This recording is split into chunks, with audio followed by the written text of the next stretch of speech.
In September of 1887, a stagecoach carrying 11 passengers disappeared somewhere between Reno and a small trading post called Meridian Pass. Search parties found the coach 3 weeks later, sitting upright in the middle of the Alkali Flats, with all the horses still in their harnesses.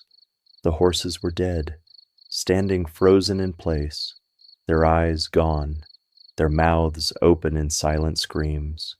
The passengers were never found, but their belongings were arranged in a perfect circle around the coach, and in the center of that circle, someone had written a single word in the white dust. That word was seen. Before we go any further, make sure you hit subscribe and drop a comment telling us where you're watching from tonight. Your support keeps this archive alive. My name is Leonard Vance, and I was the driver of that stagecoach. I am writing this account in 1923, 36 years after the events I am about to describe, because the doctor says I have 3 months left, and because I cannot carry this truth into the ground with me. I have spent 3 decades letting people believe I died with the others. I have lived under a different name in a different state, never speaking of what I saw, never explaining how I survived when 11 souls vanished into the Nevada desert without a trace. The official story was that bandits took them, that I wandered off injured and was never located. The truth is, something no official would ever put to paper. I was 29 years old in the autumn of 1887, working as a relief driver for the Pacific Overland Company. The regular man on the Meridian route had broken his leg in a stable accident, and I was assigned to fill his position for 6 weeks. The route was considered easy money, flat terrain, no mountain passes, a straight shot across the Alkali Basin with a single overnight stop at the Meridian Trading Post. Most drivers fought for the assignment because it required so little effort.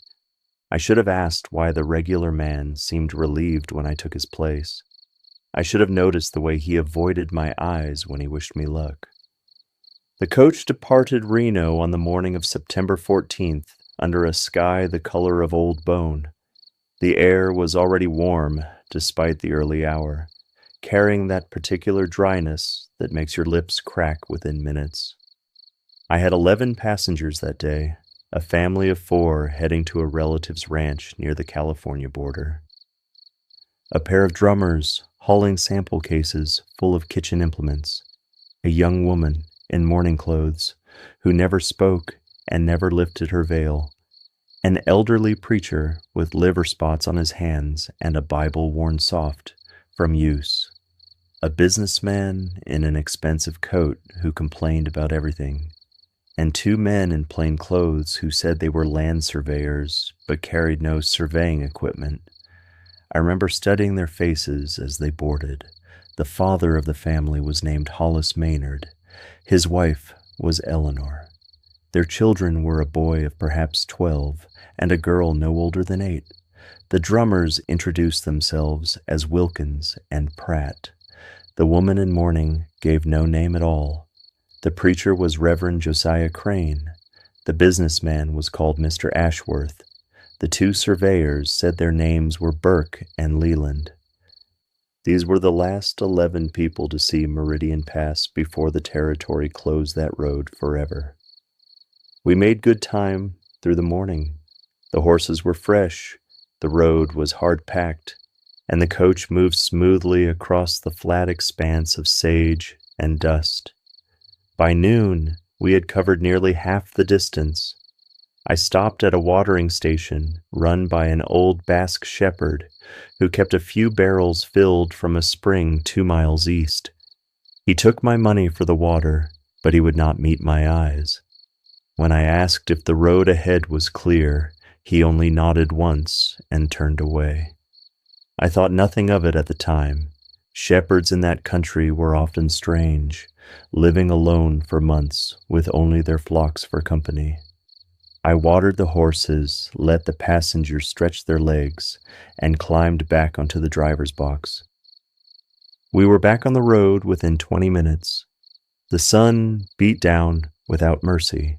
turning the Alkali flats into a shimmering mirror that hurt to look at directly. The passengers closed the curtains and tried to sleep through the heat. It was somewhere around 3 in the afternoon when I first noticed we were being followed. I cannot say exactly when I became aware of it.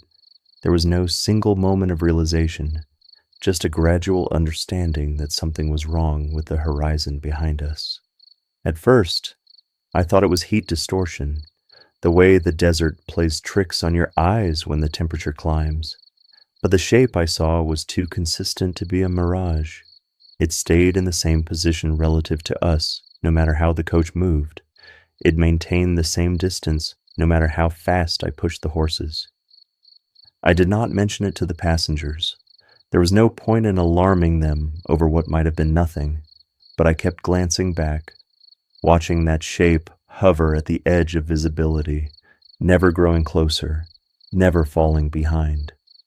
It was dark against the white ground, a smudge of wrongness that my eyes could not resolve into any recognizable form. I told myself it was another traveler. I told myself it was a dust devil that had somehow frozen in place. I told myself anything except what I knew in my gut to be true. Something was watching us cross that desert, and it was keeping pace with perfect precision. We reached the trading post at Meridian Pass just as the sun touched the western mountains. The building was a low adobe structure with a stable attached and a water tank mounted on wooden stilts behind it. A wooden sign above the door read, "Meridian Station," in faded letters. Smoke rose from the chimney, and lantern light glowed in the windows. It looked like safety. It looked like civilization in the middle of emptiness. I would learn very quickly how wrong that impression was. The station was run by a man named Cyrus Polk, a former cavalry sergeant who had come west after the war and never gone back. He was thick through the chest, with arms like fence posts, and a face that looked carved from the same stone as the desert around us. His wife, a Paiute woman named Mary, did the cooking and kept the rooms. They had a daughter of perhaps 16, who helped with the horses and never seemed to speak. Polk greeted us at the door with a lantern in his hand and a shotgun propped against the wall, within easy reach. He looked past me at the darkening desert before he looked at me. His eyes lingered on the horizon for longer than seemed natural.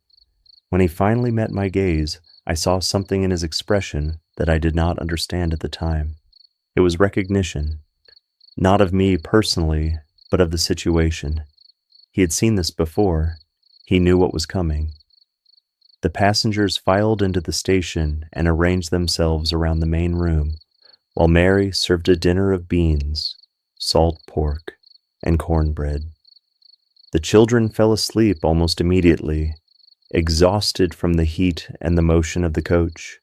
The adults ate in relative silence, too tired for conversation. Only the businessman, Ashworth, seemed to have energy for complaint. He criticized the food, the accommodations, the dust on the furniture, the smell from the stable. Polk endured his commentary without expression, but I saw his jaw tighten with each new grievance.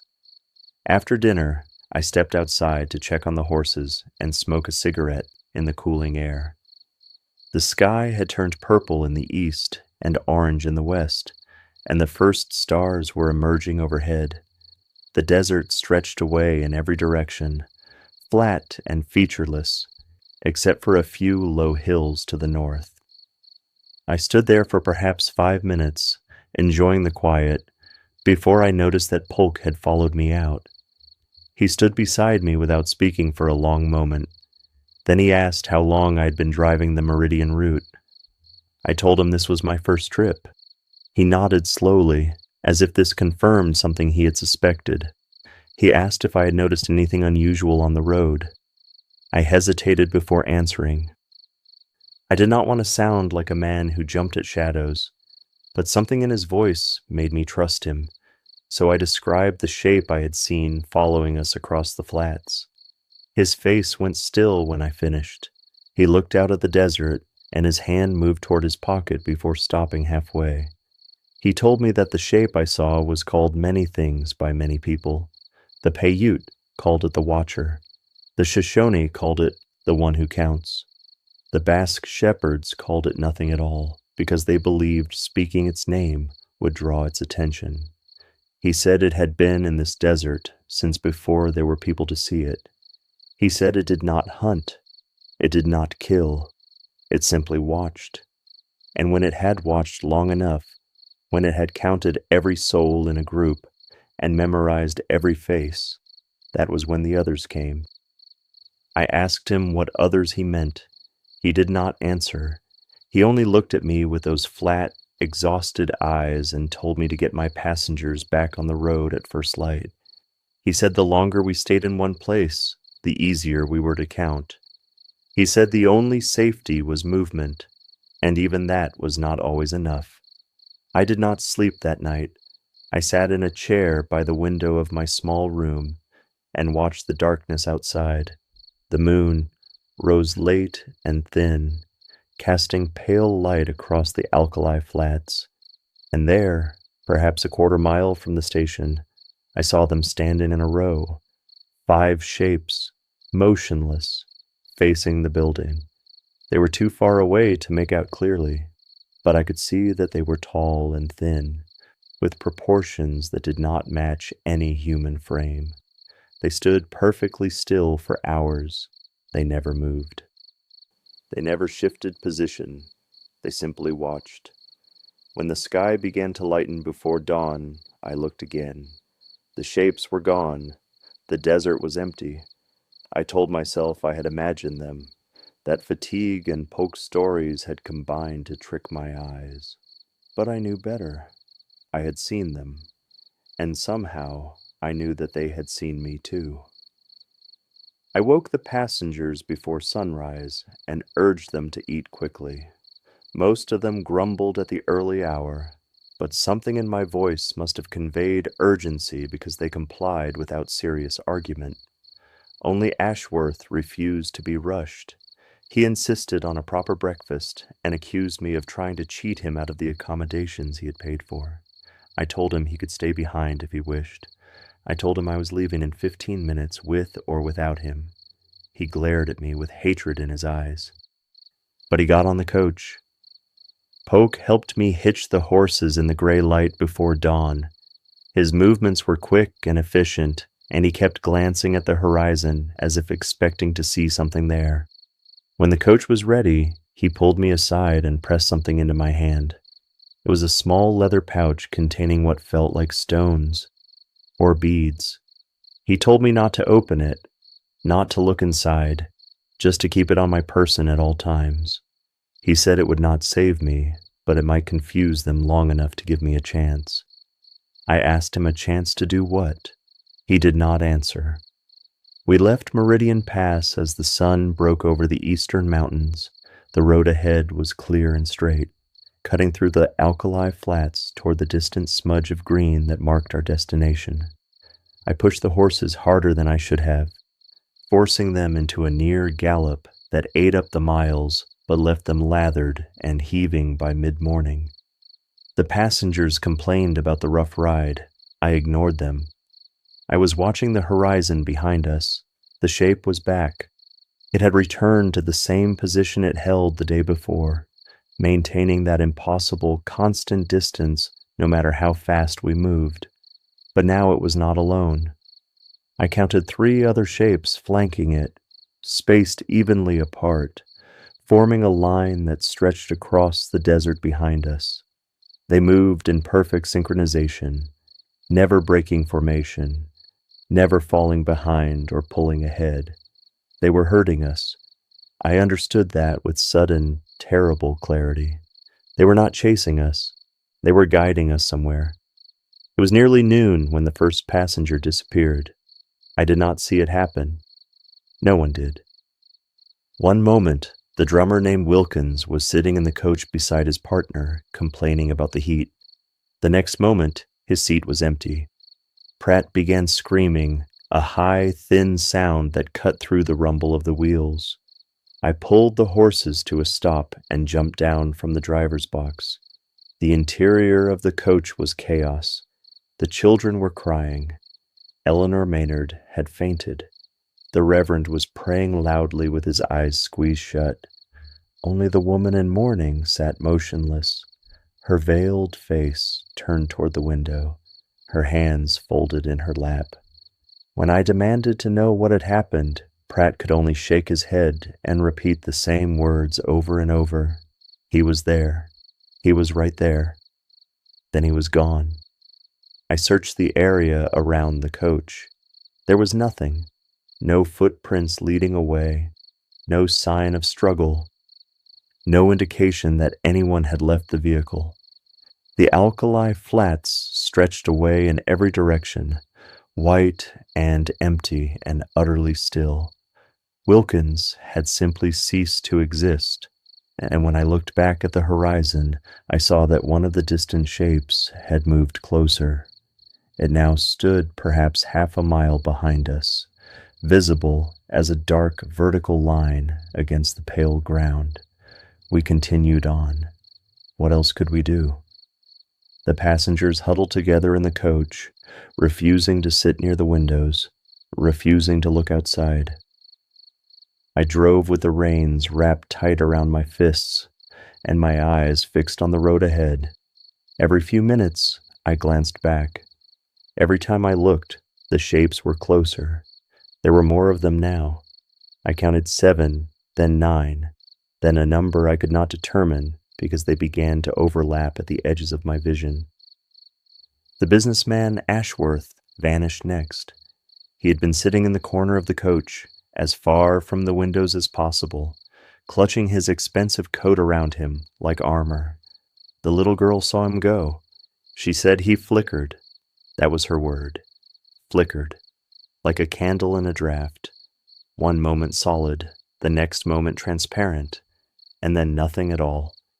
His coat fell empty to the seat. His shoes remained on the floor. Everything he had been wearing simply collapsed, as if the body inside had evaporated. By late afternoon, we had lost 5 passengers: Wilkins, Ashworth, the surveyor called Burke, the boy, taken right from his mother's arms while she tried to hold him, and Reverend Crane, who had been in the middle of reciting the Lord's Prayer when his voice simply stopped and his Bible fell to the floor. Each time one of them vanished, the shapes behind us grew closer. Each time there were more of them. They were trading distance for souls. They were counting us down. The sun was setting when the horses stopped. They did not slow gradually or respond to some obstacle in the road. They simply stopped, all 4 of them at once, as if an invisible wall had dropped in front of them. They stood rigid in their harnesses, their eyes rolling white, foam dripping from their mouths. I shouted at them. I cracked the whip. They did not move. They did not even flinch. I climbed down from the driver's box and walked to the lead horse, intending to grab its bridle and force it forward. But when I reached the front of the team, I understood why they had stopped. The road ahead was no longer empty. Something stood there, perhaps 50 feet from the horses, directly in our path. It was tall, at least 8 feet, and thin in a way that made my stomach clench. Its limbs were too long. Its joints bent at angles that should not exist. Its skin, if it was skin, was the color of the alkali around us, pale and dry and cracked like old clay. It had no face. Where a face should have been, there was only a smooth expanse of that clay-like surface, unbroken by eyes or mouth or nose. But I knew it was looking at me. I could feel its attention like a weight pressing against my chest, making it hard to breathe. It stood perfectly still, but I had the impression of constant motion, as if something beneath that pale surface was crawling and shifting without ever breaking through. I do not know how long I stood there. It might have been seconds. It might have been hours. Time seemed to stretch and compress in ways that made my head ache. When I finally turned around, I saw that they had surrounded us. Dozens of them, standing in a perfect circle around the coach, spaced exactly the same distance apart, all of them facing inward. The shapes I had seen on the horizon had been scouts. These were the main force. These were the watchers in their full number. The remaining passengers had seen them too. Eleanor Maynard was screaming, a raw, continuous sound that seemed to come from somewhere deeper than her throat. Her daughter sat motionless beside her, staring out the window with eyes that had gone flat and empty. Hollis Maynard had his arms around both of them, his face gray with terror. Pratt was trying to open the coach door, slamming his shoulder against it over and over, but it would not move. The surveyor, Leland, sat with his head in his hands, rocking slowly back and forth. Only the woman in mourning remained calm, sitting in her corner with her hands still folded, her veil still down. I walked back to the coach on legs that felt like they belonged to someone else. The circle of figures did not move as I approached. They simply watched, their faceless heads tracking my movement with that terrible focused attention. I climbed onto the driver's box and looked down at the horses. They were still standing rigid, still foaming, still alive. But their eyes had changed. The whites had turned gray, and something dark was spreading through the irises like ink dropped in water. The sun sank below the horizon. The desert went dark, and the figures began to move. They did not walk. They did not take steps. They simply grew closer. The distance between them and the coach shrinking in increments that happened between blinks. One moment they were 50 feet away. The next moment they were 30, then 20, then 10. Their pale bodies seemed to glow faintly in the darkness, giving off a light that cast no shadows and illuminated nothing around them. The closest one was near enough now that I could see details I wished I had not seen. The cracks in its surface were not random. They formed patterns, symbols, something that might have been writing in a language that predated human speech. Hollis Maynard was the next to vanish. He did not flicker like the others. He was simply there, and then he was not. The space where he had been filled instantly by the darkness inside the coach. His wife's screaming stopped. She sat frozen, her arms still curved around the shape of a body that no longer existed. Then she flickered, once, twice, and she was gone too. The little girl remained for a moment longer, sitting alone on the seat, her eyes still empty and staring. She turned to look at me through the window, and I saw that her pupils had expanded to fill her entire eye, black from edge to edge. Then she was gone. Pratt and Leland went together. They were holding on to each other in the corner of the coach, Pratt still pushing against the door, Leland still rocking. I saw the flicker take them both at once, their bodies becoming transparent and then absent, leaving behind only clothes and the faint smell of something burning. The coach was nearly empty now. Only the woman in mourning remained, sitting in her corner as if waiting for a train. I do not know why I climbed down from the driver's box. I do not know what I thought I could do. But I found myself walking toward the coach door, reaching for the handle, pulling it open. The interior was dark, except for the faint glow coming from the figures outside. The woman sat facing me, her veil still in place, her hands still folded. I asked her what she was. I asked her why she had not vanished with the others. I asked her if she knew what was happening. She lifted her veil. Underneath was not a face. It was a window into somewhere else, somewhere vast and dark and filled with movement. I saw shapes in that darkness, countless shapes, things that swam and crawled and reached toward the opening. I saw the passengers who had vanished. their faces pressed against the other side of that window, their mouths open in screams I could not hear. I saw things that had never been human standing behind them, arranging them, counting them, adding them to a collection that stretched back beyond the beginning of time. The woman, the thing wearing the shape of a woman, raised one hand and pointed at me. Her finger was too long, her arm bent in the wrong place. She said a single word in a voice like wind through dead grass. She said, counted. I ran. I do not remember deciding to run. My body simply moved, carrying me away from the coach, away from the thing in morning clothes, away from the circle of watchers. I expected them to stop me. I expected to feel those long, pale fingers close around my arms and drag me back, but the circle parted as I approached, the figures stepping aside to let me through, their faceless heads turning to follow my passage. I ran into the desert. I ran until my lungs burned and my legs cramped and my vision went gray at the edges. I ran until I could no longer see the coach behind me, until the glow of those pale bodies faded into the darkness. I ran until I collapsed on the Alkali flats, my face pressed against the cool white ground, my heart slamming against my ribs hard enough to bruise. When I finally looked up, I was alone.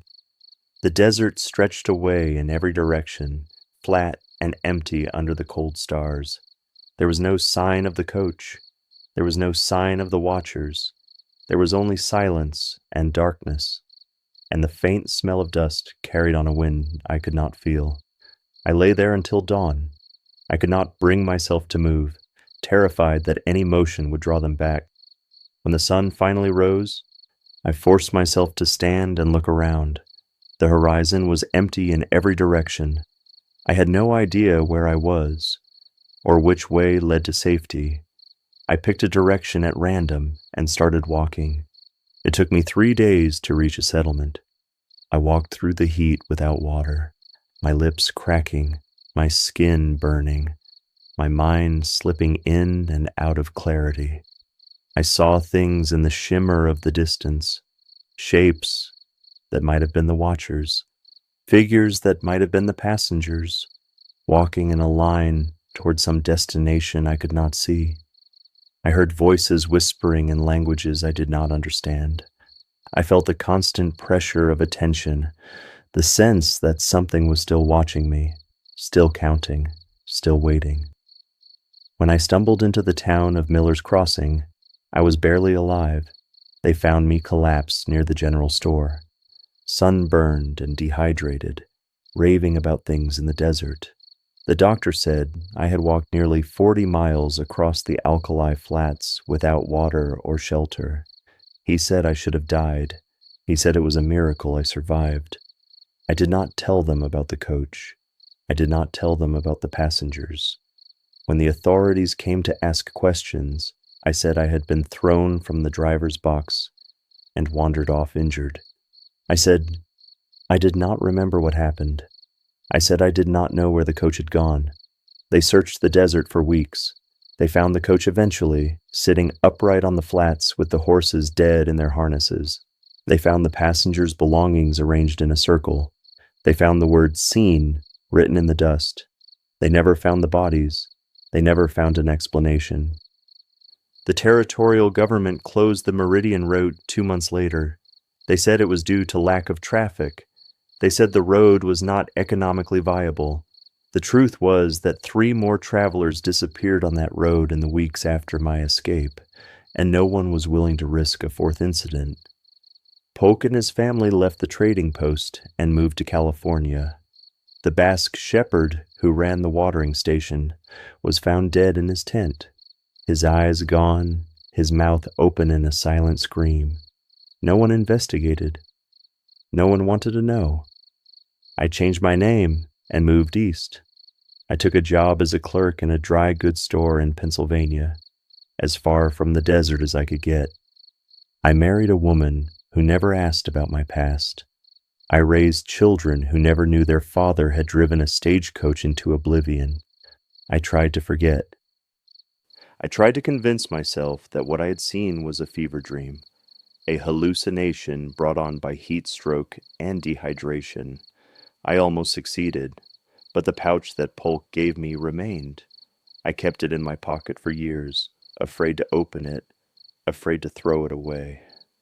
When I finally worked up the courage to look inside, I found 7 small stones, each one carved with the same symbols I had seen on the watchers' bodies. I do not know what they mean. I do not know why they protected me. All I know is that the watchers let me go when they should have taken me with the others. For 36 years, I have told myself I was lucky.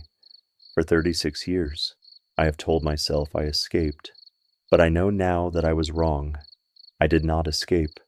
I was released. There is a difference. The watchers do not kill. Polk told me that, and I have come to understand what he meant. They do not end lives. They collect them. They count them and categorize them and add them to whatever vast census they are compiling in that darkness behind the mourning woman's veil. They have been doing this since before humans existed. They will continue doing it long after we are gone. We are not their prey. We are their data. We are their specimens. We are entries in a ledger that stretches across dimensions and eons. I was released because I had already been counted. Somewhere in that collection, in that endless archive of human souls, there is an entry with my name on it. They know who I am. They know where I am. They know everything about me that can be known. And someday, when the collection is complete, when every human being has been cataloged and filed, they will come to retrieve what they have counted. I see them sometimes, even now, in the shadows at the edge of lamplight, in the corners of rooms when I am alone, in the faces of strangers who turn to look at me with eyes that hold no recognition and no humanity. They are everywhere. They have always been everywhere. We simply did not know to look for them until it was too late. The doctor says I have 3 months. I think he is wrong. I think I have less. The shapes have been appearing more frequently in recent weeks. I see them standing outside my window at night, their pale forms glowing faintly in the darkness. I see them following me through town, maintaining that same impossible constant distance. I hear them tapping on the walls of my room in patterns that sound almost like language. They are coming for me. They are coming to collect what they counted 36 years ago, and there is nothing I can do to stop them. If you are reading this, if you find this account after I am gone, I need you to understand something. The Watchers are real. They exist in every desert, every wilderness, every empty place where humans do not go. They stand at the edges of firelight and count the faces gathered around the flames. They follow travelers through lonely country and take note of every soul that passes. They have been doing this for longer than humanity has existed, and they will continue doing it until the last human being draws the last human breath. You have been counted too, every one of you, every person who has ever walked alone through an empty place, who has ever felt the weight of attention from something unseen, who has ever looked at the horizon and sensed shapes that should not be there. You are in their ledger. You are in their archive. You belong to them, even if you do not know it yet. And someday, when the counting is complete, they will come to collect. I hear them at my door now. The tapping has stopped. The shapes outside my window have drawn closer. I can see their pale faces pressed against the glass, their eyeless heads tilted at that terrible angle of focused attention. They are here. They are finally here. The counting is over. The collection begins. Remember me. Remember all of us. Remember that we were seen.